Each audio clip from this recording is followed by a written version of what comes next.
Bismillahirrahmanirrahim.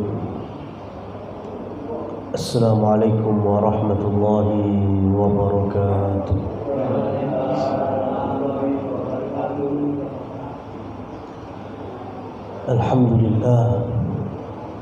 Alhamdulillahi rabbil alamin.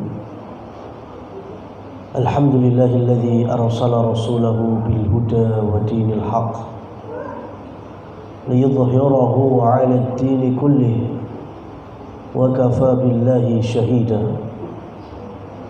Asyhadu an la ilaha illallah wahdahu la syarika lah wa asyhadu anna Muhammadan 'abduhu wa rasuluh. Allahumma salli wa sallim ala nabiyyina Muhammad. Amma ba'du. Para jamaah muslimin muslimat rahimani wa rahimakumullah. Alhamdulillah, pada sore hari ini Allah berikan anugerah nikmat yang besar, yaitu berkumpulnya kita dalam program ketaatan majelis ilmu sambil menunggu datangnya waktu berbuka puasa. Dan sebagaimana diketahui bersama bahwa bulan Ramadan, bahkan di dalam ayat-ayat puasa Allah berfirman, syahrul Ramadan alladzi unzila fihi al-Qur'an hudan linnas wa bayyinatin minal huda wal furqan. Bahwa bulan Ramadan adalah bulan di mana Allah menurunkan kitab suci Al-Qur'annya sebagai petunjuk bagi para manusia. Jadi Al-Qur'an selain kita mampu meraih pahala dengan bertilawah, membaca, tadarus, ternyata lebih daripada itu seharusnya kita bisa memfungsikan Al-Quran sebagai hudan linnas, petunjuk hidayah. Maka tidak masalah jenengan pengen sakjerone Ramadan baca Quran, memperbanyak berapa kali katame, monggo, itu baik. Tapi kalau ternyata pengen membaca satu surat kemudian dibaca kandungannya,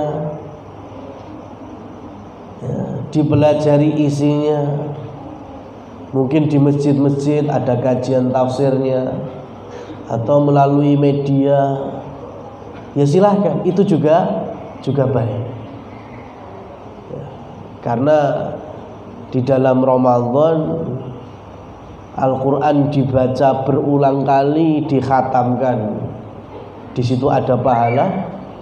Tapi mempelajari Al-Quran juga ada pahala.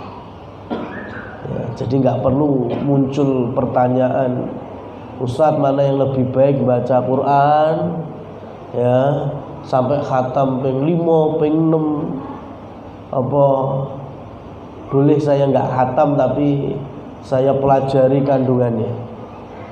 Ya cuma pelajari ini jangan mung sampean tok, takutnya pemahaman yang salah malah timbul, itu yang berat, karena agama itu butuh guru ya. Makanya secara pribadi jamaah yang dirahmati Allah Subhanahu wa taala, saya itu kurang sreg kalau habis sholat itu kadang ada yang baca satu hadis dan diterjemahkan baru ngono medun kok mimbar ya. Kenapa? Karena ketika bukan salah baca hadisnya, Takutnya ketika hanya diwoco terjemahannya, lah kok akhirnya nggak dikaji pemahamannya sesuai ya sing duwe sirah-sirah kuwi. Ya, saya cuma umpamanya saya baca satu hadis, kemudian saya terjemahkan, terus saya turun dari mimbar. Lah jenengan nangkepe apa ya di situ berarti sebatasnya. Dan itu agama. Bahaya kalau hanya difahami dengan keterbatasan akal kita semata. Ya. Karena akal kita itu mung sepiro. Dan di antara rusaknya agama itu taqdimul aqli 'alan naqli. Jadi mengutamakan dan mengedepankan akal tinimbang dalil. Bukan kita nggak bersyukur diberi akal, tapi hati-hati ya, mukjizat rata-rata di luar nalar akal atau sesuai akal, di luar logika kita. Dan banyak sekali syariat-syariat ini yang nggak subut dengan keterbatasan akal kita. Surga, neraka, kita nggak bisa mikirkan itu. Nah, jamaah yang dirahmati oleh Allah Subhanahu wa ta'ala, mumpung kita di bulan Ramadan, maka kajian kita menjelang buka ya kita usaha untuk lebih dekat dengan Al-Quran. Kita baca, kemudian ada hikmah di dalamnya, ya kita ambil. Dan sore hari ini saya ingin ngaji bareng-bareng para jamaah surat An-Naml. Surat An-Naml mulai dari ayat yang ke-15. Ya, yang bawa Quran boleh lihat Qurannya, yang bawa HP ada Qurannya juga boleh lihat, monggo, pokoknya senyaman mungkin. Allah Subhanahu wa ta'ala berfirman, وَلَقَدْ آتَيْنَا دَاوُودَ وَسُلَيْمَانَ عِلْمًا وَقَالَ الْحَمْدُ لِلَّهِ الَّذِي فَضَّلَنَا وقال الحمد لله الذي فضلنا على كثير من عباده المؤمنين. Allah Subhanahu wa ta'ala berfirman, sungguh kami, kata Allah, anugerahkan kepada Daud dan Sulaiman ilma. Itu ilmu ya. Bahkan dari ilmu itu muncul berbagai macam hikmah. Dalam salah satu riwayat ya disebutkan bahwa Wahab bin Munabbih radhiyallahu anhu wa rahimahu meriwayatkan, yang sanad riwayat ini hasan, baik. Beliau berkata, inna min hikmati ali Dawud, di antara hikmah ya, jadi keluarga Nabi Daud itu kalau kita mau nyontoh nggak ada salahnya, karena ini keluarga kaya raya, dunia dibentangkan, tapi ibadahnya sundul langit. Itu keluarga Daud. Nabi Daud, Nabi Sulaiman ya. Karena Nabi Daud itu raja, dan Allah Subhanahu wa ta'ala berikan kelebihan dari wilayah yang terbentang luas. Tapi Imam Ibnul Qayyim Al-Jauziyah menyebutkan Nabi Daud itu kalau tidur dijaga oleh aktsar min thalathina mi'ati alfi jundiyin. Jadi ajudan yang menjaga Nabi Daud sare itu lebih dari 30.000 pasukan dalam 7 ring atau 7 barisan soft. 36.000 laki-laki prajurit kerajaan itu melek kabeh di saat Nabi Daud tidur. Hari ini adakah raja dunia atau presiden pas tidur sing jogo 30.000 prajurit? Ya, ada apa enggak coba? Nabi Daud seperti itu. Ya. Makanya dengan apa ya gambaran kisah iki lek umpamane Nabi Daud gaji UMR wae. Ya, gaji UMR untuk 36.000 laki-laki itu mung gaji penunggu ajudan tidur beliau toh. Belum prajurit-prajurit yang lain. Itu menunjukkan bahwa Nabi Daud itu kaya raya. Tapi Allah Subhanahu wa taala masih memerintahkan i'malu ala Dawud syukra. Wahai Dawud, ya, Allah perintahkan bekerjalah. Ya, sudah kaya tapi masih diminta untuk tetap bekerja sebagai wujud syukur kepada Allah Subhanahu wa taala. Maka dengan keahlian dan skill wa allanna lahul hadid, Allah berikan besi di tangan beliau itu lembek, jadi bisa dibentuk dalam apa wae pengen karpe Nabi Daud. Akhirnya dengan mudahnya beliau bisa membuat baju besi, yaitu baju perang. Nah, itu Rasul sallallahu alaihi wasallam bersabda, "Inna afdhalas siyam siyamu Dawud wa afdhala qiyam qiyami Dawud."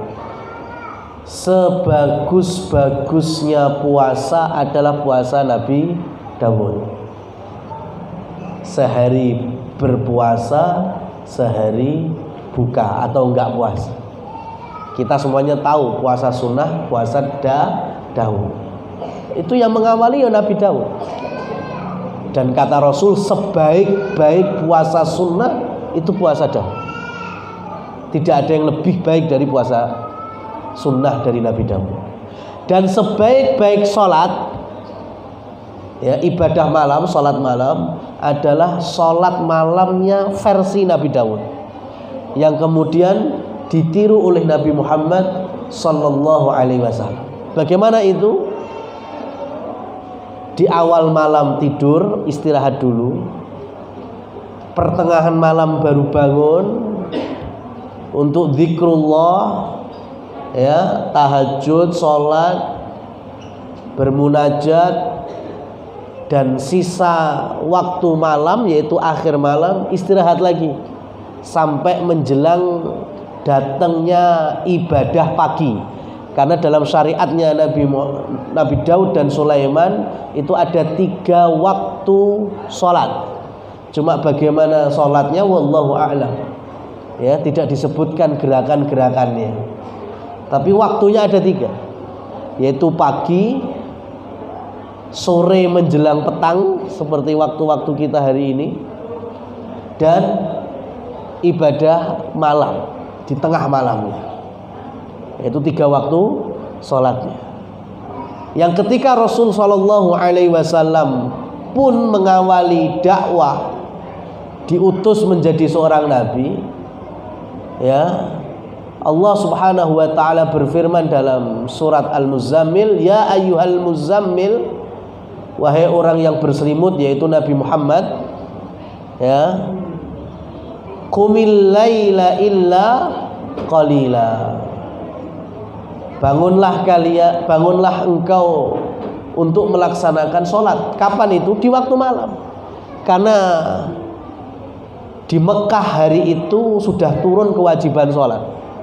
Tapi sholatnya ya mirip syariatnya Nabi Daud dan Sulaiman, yaitu 3 waktu. Makanya Mu'ad bin Jabal radhiyallahu anhu berkata, wa ahallanallahu shalah thalatha marahil wa kadzalika shiyam. Allah dulu wajibkan bagi kami salat itu 3 tahapan. Ya, tiga tahapan. Begitu juga puasa. Yang kita tahu hari ini salat seperti yang kita lakukan itu sudah final. Itu sudah tahapan akhir. Ya. Pertama itu Rasul sallallahu alaihi wasallam sudah mendapatkan perintah wajibnya salat tapi 3 waktu. Ya, itu ada memang. Makanya kalau hari ini ada sebagian muslimin kok sholatnya masih hanya 3 waktu, nah itu berarti nggak upgrade itu. Ya, berarti sudah usang. Betul, zaman Nabi SAW di awal beliau dakwah itu kewajiban sholat memang 3 waktu. Tapi kata Mu'adz bin Jabal ada upgrade-annya, termasuk peristiwa Isra dan Mi'raj. Itu tahapan, bagian dari tahapan. Yang 3 waktu berubah menjadi kewajiban sholat wajibnya 5 waktu. Hari ini kita udah diringankan dan dipermudah, jamaah yang dirahmati Allah Subhanahu wa taala. Ya, kita belajar sholat, sifat sholat Nabi. Ya, mulai dari takbiratul ihram sampai salam. Kalau kita ngaji fikihnya, itu diantara pembatal sholat adalah berbicara. Ya. Sholat ngomong sah apa batal? Kita sholat ngomong sah apa batal? Batal. Karena diantara pembatal sholat itu berbicara. Itu yang kita tahu dan kita lakukan hari ini. Karena dulu ada fikih sirahnya itu. Ya, dulu itu memang ada tahapan Rasul sallallahu alaihi wasallam salat ya di hadapan Ka'bah, kemudian sahabat di belakang beliau ngikut ya makmuman, Nabi takbir Allahu Akbar, kemudian sahabat di belakang takbir Allahu Akbar, bar kuwi jagongan. Padahal ini manusia paling mulia sesudah Nabi, yaitu para sahabat. Ada di level itu. Ya. Dan rata-rata sahabat Mekah itu pedagang. Jadi obrolannya ya masalah pasar dan dagangan. Bayangkan itu kalau gambaran kisahnya kan, Nabi takbir sholat di hadapan Ka'bah, Allahu Akbar. Ada 2 atau 3 sahabat itu di belakang ngikut Allahu Akbar. Bar kuwi ngobrol Mas, piye Mas? Dagan mau laris ora laris. Jani laris, ya kan, ketimpan udan gitu dia nasib ya. Itu sahabat radhiyallahu anhum wa radhu'an. Ya, yang Allah telah meridhai mereka. Itu pernah ada di tahapan itu. Ya, kalau kita hari ini nggak boleh karena sudah menjadi pembatal sholat. Makanya yang membedakan antara tawaf keliling Ka'bah 7 kali putaran dengan sholat itu kan sama awalnya. Tawaf sama sholat itu sama, ya. Kalau tawaf wajib punya wudhu, wanita haid nggak boleh tawaf, sama kan kayak sholat. Kita sholat kentut batal, ngulangi baleni neh. Tawaf juga sama, ya. Cuma yang membedakan tawaf masih boleh berbicara, kalau sholat sudah nggak boleh berbicara. Itu bedanya. Dulu sama, ya. Jadi sampai hari ini tawaf keliling Ka'bah, ada yang tanya awake dhewe wis putaran keberapa, itu sah-sah saja tawafnya, nggak masalah. Tapi kalau sholat kan nggak oleh, ki mau wis rakaat piro, ya batal nanti ini. Ya. Nah, itu. Jadi ternyata mempelajari tahapan dalam ibadah itu cukup penting supaya kita tidak merasa terbebani dengan satu syariat Allah Subhanahu wa taala. Ini jamaah yang dirahmati Allah, kita belajar dari Nabi Daud yang Allah bukakan dunia tapi puasanya masih seperti itu, dan sholat malamnya juga masih seperti itu. Ya, sebagai introspeksi diri aja. Awake dhewe ya sugih, ya orang jauh dari kekayaan Nabi Daud dan Sulaiman, tapi ibadahnya ya nggak ada yang totalitas. Terus yang diunggulnya apa gitu. Di sini disebutkan haqqun 'alal 'aqili alla yaghfula an arba'i sa'atin.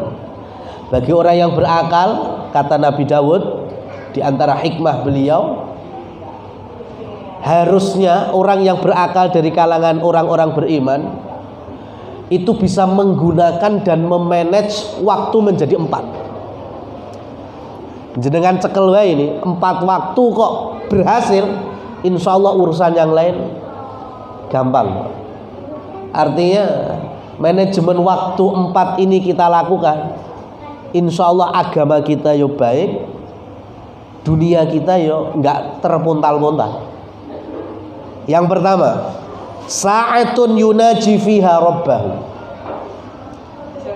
Jadi kita harus punya waktu untuk yunaji, bermunajat, yaitu beribadah secara umumnya kepada Allah Subhanahu wa ta'ala.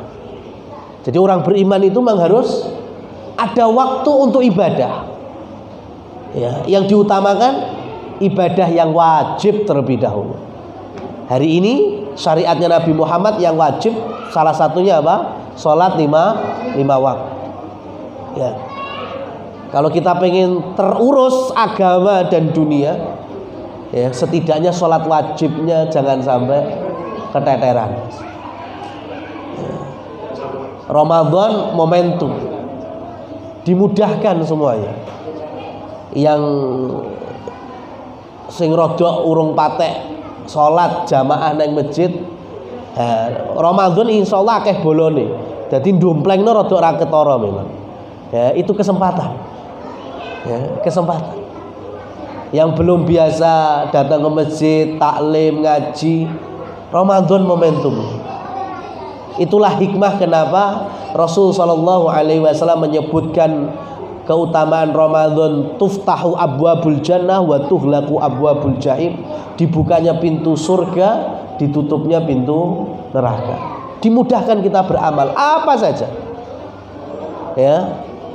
Karena kalau orang itu sudah bukan di nuansa Ramadan, beda urusannya.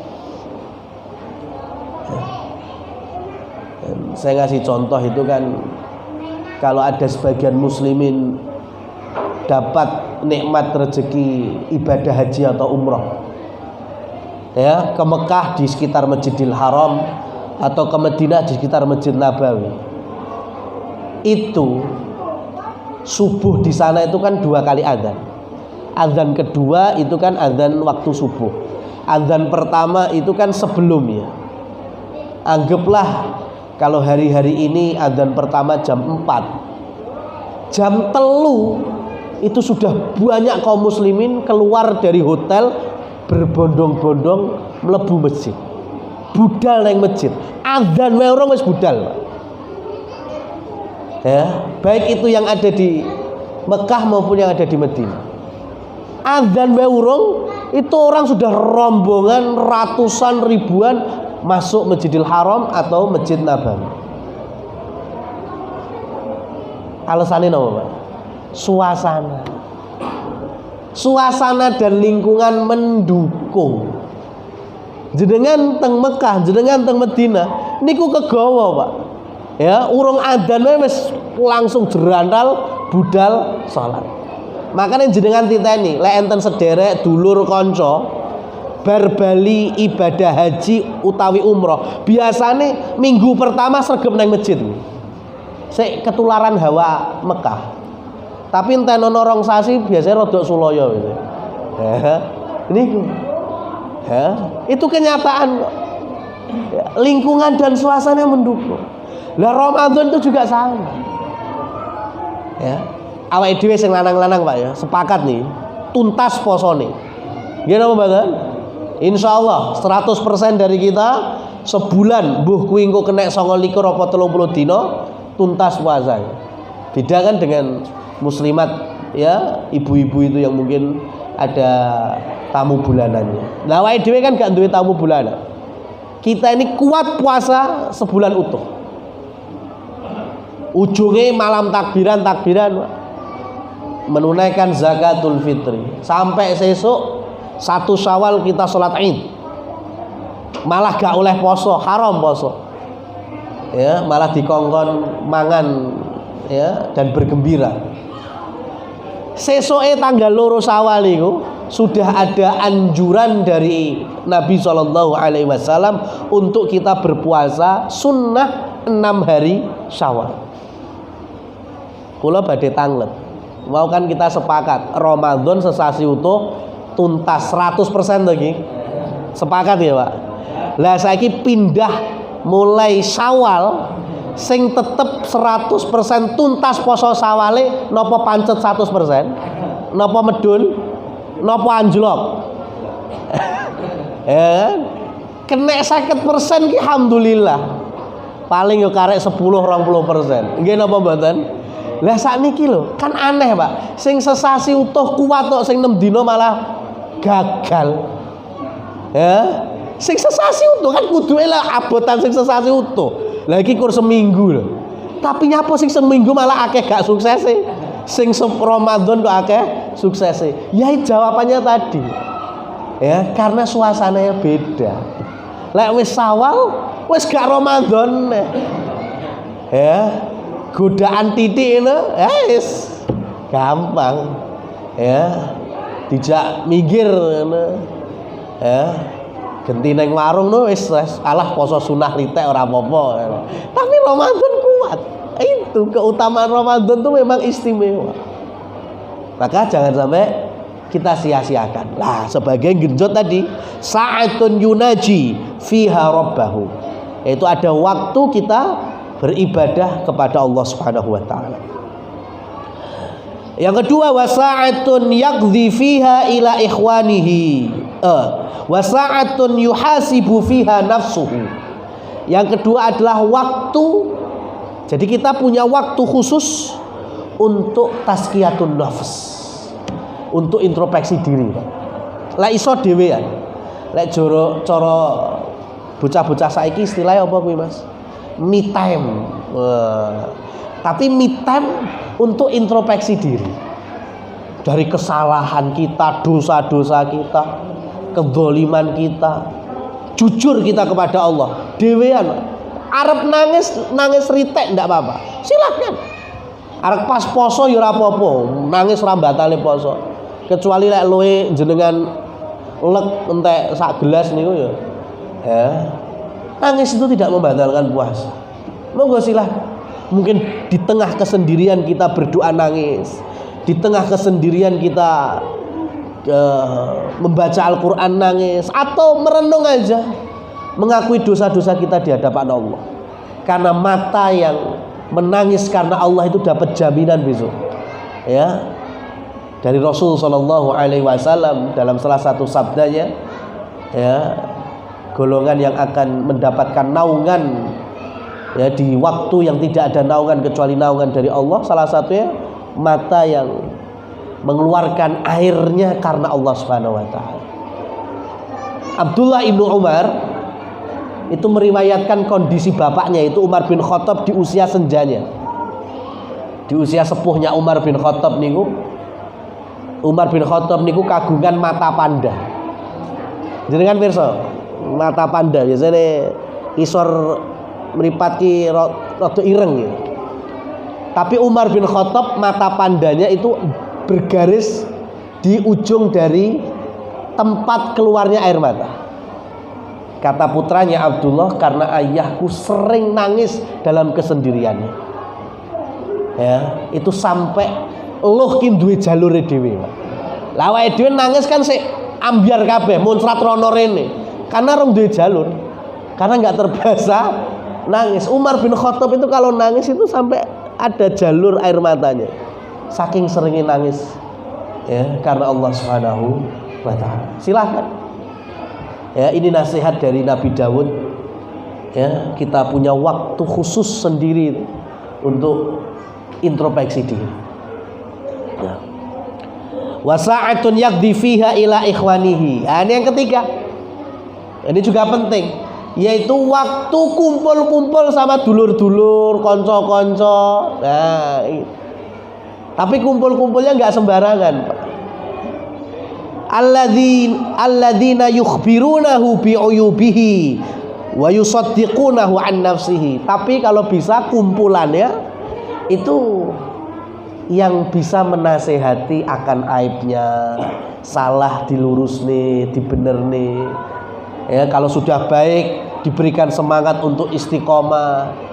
Ya, kalau jujur ya dibenarkan, kalau bohong ya diluruskan. Nah, ini kumpulan yang seperti ini yang kita butuhkan. Tidak apa-apa. Ya, seperti program-program seperti ini. Kita kumpul bersama saudara-saudara kita muslimin ya dalam ketaatan, saling menasehati dan lain seterusnya.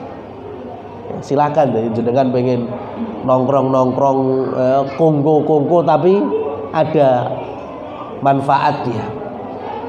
Dan yang terakhir wasa'atun yukhli baina nafsihi wa baina ladzatiha fima yahillu wa yajmal.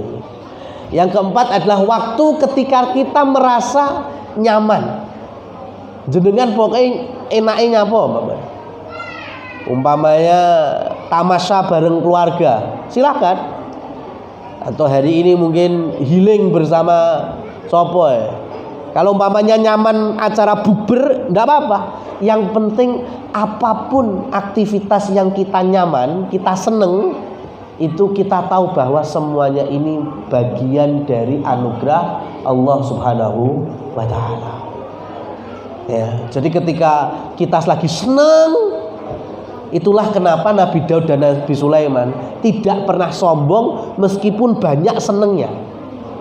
Karena ini tadi, setiap seneng langsung dikaitkan ini datang dari Allah. Ya, termasuk ucapan mereka berdua yaitu hadza min fadli rabbi. Ini semuanya anugerah dari Allah Subhanahu wa taala. Kalau dalam ayatnya dalam surat An-Naml ini yaitu ayat yang ke-19 di mana Nabi Sulaiman berkata dan berdoa, Rabbi auzi'ni an ashkura ni'mataka allati an'amta alayya wa ala walidayya. Ya Allah, anugerahkan kami rasa syukur terhadap nikmat yang telah Engkau berikan kepadaku dan kepada orang tuaku, keluargaku, yaitu Nabi Daud. Ya, Nabi Sulaiman itu nggak pernah ngeresulo ya, karena tidak pernah merasa susah, tapi juga nggak sombong seperti Fir'aun, karena langsung diikat terus. Setiap kenikmatan diikat datang dari Allah, diikat ini semuanya anugerah dari Allah. Jadi setan pun nggak mampu untuk menembus ya, karena Nabi Sulaiman punya rasa husnudzon billah atau husnudzon dengan Allahnya itu yang super tinggi. Nah ini jamaah yang dirahmati Allah Subhanahu wa taala, 4 manajemen waktu kalau kita bisa melakukannya, insya Allah stabil urusan kita semua, Pak. Mbuh kuwi agama, mbuh kuwi dunya.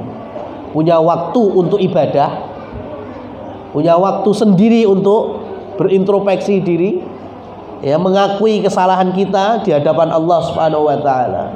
Waktu untuk kumpul-kumpul ya bersama saudara, teman-teman, karena kita makhluk sosial. Dan yang keempat, waktu di mana kita bersenang-senang, nyaman, tapi kita tahu bahwa itu bagian dari nikmat yang wajib kita syukuri. Wa qala alhamdulillah, maka mereka berdua pun seraya memuji Allah Subhanahu wa taala. Alladzi faddalana ala katsirin min ibadihil mu'minin. Karena mereka Allah berikan keistimewaan lain dari orang-orang beriman yang lainnya. Kebanyakan enggak punya kenikmatan seperti Nabi Daud dan Nabi Sulaiman.